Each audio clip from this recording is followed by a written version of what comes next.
más. Las imposibilidades no son límites. Más. Algo que merece mayor atención, mayor énfasis. Gracias por estar conectados con este contenido en el podcast Más. Estamos desarrollando la serie Hábitos, haz que cosas sucedan, y llegamos al episodio número 79 de todo el podcast, que corresponde al programa número 17 de esta serie, precisamente hablando de los hábitos en el proceso del aprendizaje.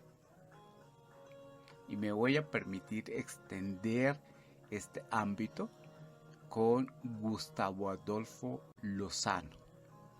Él, siendo docente, va a brindarnos una perspectiva distinta de lo que en los 3 programas anteriores veíamos, distinta en la forma, porque en esencia vemos y vamos a ver que está muy ligada. Entonces, con mis mayores agradecimientos, Gustavo, gracias por acompañarnos en el día de hoy. Gracias, Leo, por la invitación y pues dispuesto a colaborar en todo lo que necesiten desde mi experiencia como docente y como magíster en educación. Porque es importante tener en cuenta el aprender y llevarlo como conductualmente en un hábito. Bueno, realmente el ser humano como tal nunca deja de aprender y de hecho el cuerpo se va deteriorando y va envejeciendo, pero las neuronas del cerebro no. Entonces uno puede tener la edad avanzada y todavía las neuronas están en la capacidad de aprender y de enseñar algo que haya vivido o que necesite por vivir. Entonces toda la vida estaremos aprendiendo algo. Desde el momento en que nacemos hasta el momento de fallecer, siempre estaremos en la disposición, en la actividad cerebral de aprender. Entonces, todos los días se aprende algo y de diferentes personas. Bueno, algo fundamental que tenemos que tener todos en cuenta es que el aprendizaje no es estandarizado. Desafortunadamente, el sistema educativo y las normas sociales tienden a estandarizarnos, pero el aprendizaje no es estándar. El aprendizaje es individual. Claro que hay aprendizajes colectivos dentro del marco de un propósito común, pero el canal de aprendizaje es netamente individual.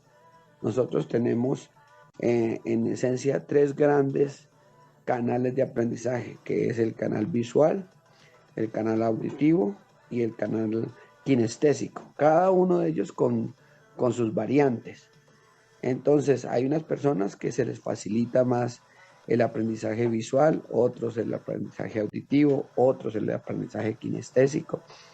Y con esta irrupción de la tecnología, de las últimas tecnologías, pues se ha ampliado aún más el espectro de la capacidad de uno aprender. Entonces, digamos que el primer parámetro a tener en cuenta es conocerse a uno mismo e identificar qué canales de esos, porque no es único tampoco, sino que es la mezcla de los 3, pero hay un énfasis más en uno que en otros. Entonces, identificarse a uno mismo qué canal es el que se le facilita el aprendizaje y comenzar a potencializarlo. Esa es como la idea inicial, el punto de partida. Generalmente los dones uno no los percibe porque le parece muy sencillo. Si tú hablas con un dibujante, por decir un ejemplo, y tú le dices, mira, dibújame aquí una persona o lo que sea, para él se le facilita automáticamente hacerlo, mientras que a otra persona no. Y para esa persona que se le facilita, como es tan sencillo, no asume que tiene ese don para dibujar, en el ejemplo que estamos hablando. Como es automático y sencillo para él, él piensa que todos los demás es lo mismo y resulta que no. Entonces, en ese sentido, nosotros tenemos una facilidad para, por ejemplo, tener memoria fotográfica o facilidad para, en la medida que la otra persona está hablando, yo escribo sus ideas, o hay personas que inclusive tenemos una persona muy cercana que mientras el docente está hablando, él está dibujando, y no es porque no le esté poniendo atención al docente, sino porque ese es el canal de su aprendizaje. Entonces, la persona como tal tiene que hacer un acto de reflexión y ver por dónde a él se le facilita el aprendizaje y potenciar esa vía. Si es por el lado visual, entonces desarrollar algunos hábitos que le permitan afinar más tener esa agudeza visual para memorizar las cosas o para guardar las cosas, más que memorizarlas, guardarlas en su interior, en el inconsciente, que es donde está el verdadero aprendizaje. Y si la otra persona es más académica, entonces tú la vas a ver con una serie de cuadernos, de textos escritos con sus propias palabras de lo que el transmisor, el docente le está dando. Y asimismo las otras acciones. Entonces, en ese sentido, que tú me preguntas, lo importante es que la persona reflexione, haga como un feedback de qué se le facilita para aprender. Hay personas que son muy dadas a aprender en grupo, otras es individual, aprenden más solas. Entonces, toda esa serie de cosas son las que la persona tiene que identificar para que a partir de allí, entonces comenzar a potenciar su canal de aprendizaje. Bien, puntualicémoslo de esta manera. Una persona, o mejor, el canal auditivo, la persona que maneja más ese canal, ¿cuáles hábitos debiera tener? Considerar asimismo la persona que es visual, cuáles son los hábitos, y la persona que maneja un canal kinestésico, cuáles serían esos hábitos. Obviamente puede haber variaciones, supongo yo, variaciones entre uno y otro, dependiendo de la persona, pero algo que anotamos es que realmente digamos que hay un sistema educativo que pretende como que funcione para todos, ¿no? Pero si hubiese esa manera de poder decir, si ya tiene identificado cuál es su canal, ¿qué debiera hacer? Algo que hay que tener en cuenta es que este es un proceso comunicativo, donde hay un emisor y un receptor. Entonces, quien está aprendiendo es el receptor, pero en medio del mensaje hay muchos ruidos, hay estorbos que impiden que el canal sea fluido. Entonces, cada quien, de acuerdo a su canal de aprendizaje, debe evitar que esos estorbos interfieran en la comunicación. Entonces, si mi canal preferentemente es visual, yo tengo que establecer hábitos que me permitan concentrarme en lo que yo voy a ver. Entonces, trato de ubicarme de la mejor manera que me permita que esas interferencias no impidan mi aprendizaje. Entonces, si yo tengo ese canal visual, entonces trato de buscar la manera que yo pueda tener ese contacto directo con ese emisor, ya sea a través del video o a nivel personal. Entonces, si por decirte un ejemplo, si yo soy visual, preferiblemente me hago hacia adelante. ¿Para qué? Para tener un contacto más directo con la persona que me está emitiendo el mensaje. Si yo lo estoy haciendo a través de la computadora, entonces busco un espacio donde no haya ningún tipo de interferencia, sino que solamente pueda tener esa intimidad la computadora y yo. Asimismo, si es auditivo, con mayor razón, yo necesito silencio a mi alrededor para poder escuchar perfectamente a la persona que emite el mensaje. Ya en el sentido kinestésico ya es un poco más diverso, porque yo puedo estar haciendo cosas y estar atendiendo a la persona. Tengo una capacidad de dispersión, una elasticidad de dispersión más amplia que los otros dos canales. Enemigos del aprendizaje. El principal enemigo es el ruido. El ruido no permite que uno, los que tienen canales auditivos, escuche perfectamente. En el canal visual, entonces todo lo que me logra distraer de la vista, esos verían, digamos, los ruidos, entre comillas.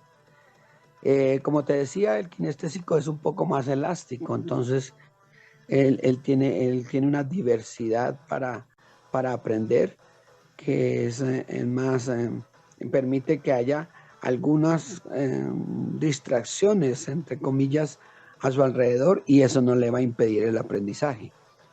Entonces, en ese sentido, vuelvo a comentarte, lo importante es que uno se identifique a sí mismo y asimismo identifique los estorbos que le impiden esa correcta concentración para asimilar el mensaje.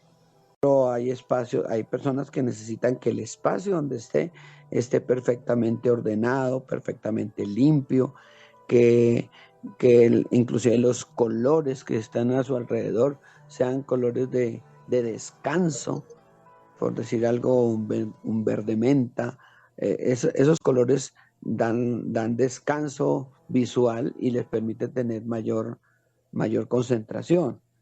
Otras personas no tienen esa dificultad, entre comillas, y no les importa que esté desordenado a su alrededor, porque tienen una capacidad de concentración que rebasa ese entorno externo.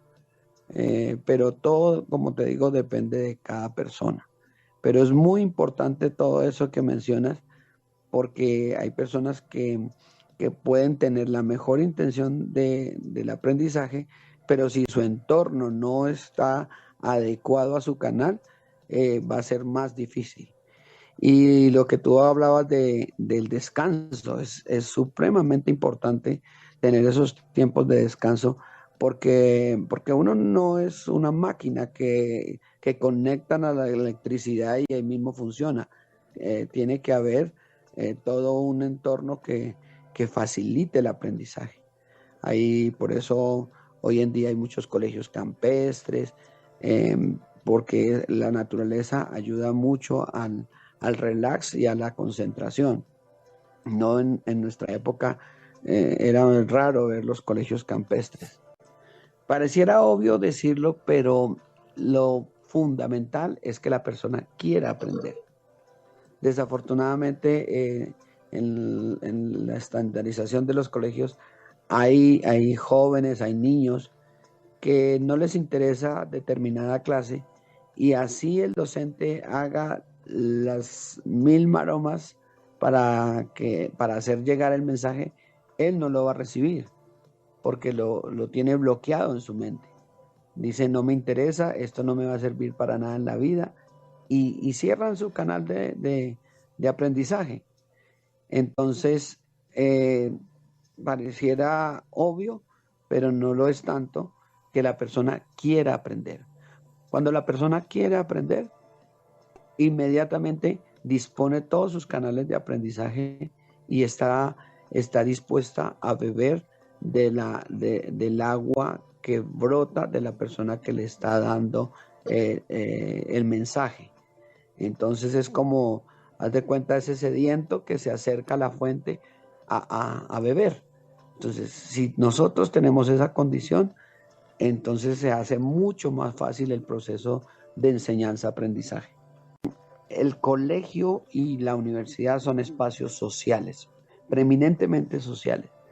Entonces, dentro de esas sociedades hay unos parámetros, hay unas normas establecidas, inclusive por ellos sin establecerlas por escrito, pero entonces hay esa tendencia social a jalar hacia un determinado objetivo.